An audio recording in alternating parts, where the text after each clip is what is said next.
Top 5 bridge, সব লম্বা bridge. ইন্ডিয়ার মধ্যে সবথেকে লম্বা ব্রিজ মানে কোথায় অবস্থিত? একটা হচ্ছে মুম্বাইয়ে অটল সেতু, ভারতের দীর্ঘতম সবথেকে বড় 21 কিলোমিটার লম্বা দৈর্ঘ্য। এটি নদীর ওপরে, সমুদ্রের ওপরে এটা তৈরি হয়। দ্বিতীয় সবথেকে বড় ব্রিজ হচ্ছে ভারতের লোহিত নদীতে নির্মাণ, এটা ভোপাল হাজরিকা সেতু, আসামে। এটি একটি 2 নম্বর সবথেকে লম্বা সেতু।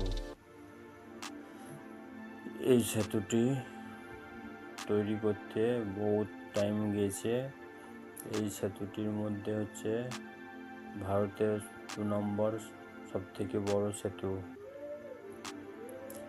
নদীর সেতু লোহিত নদীর উপর নির্মাণ করেছে।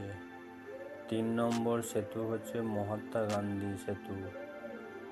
এই সেতুটি দীর্ঘ 5 কিলোমিটার, গঙ্গা নদীর তীরে এটা নির্মাণ হয়েছে। এটা অন্যতম একটা সেতু, খুব সুন্দর, বহুত লম্বা। 3 নম্বরে আছে ইন্ডিয়ার। 4 নম্বরে হচ্ছে বান্দ্রা থেকে ওয়ারলি নাকা পর্যন্ত 5 কিলোমিটার সমুদ্রের উপর তৈরি হয়েছে। ভারতের সৌন্দর্য, সবথেকে সৌন্দর্য সেতু মধ্যে অন্যতম একটা সেতু।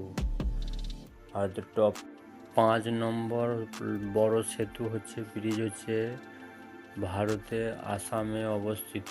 এটি হচ্ছে রেল ও বাস দুটোই চলে এই সেতুর মধ্যে। খুব দুর্দান্ত সেতু এটি।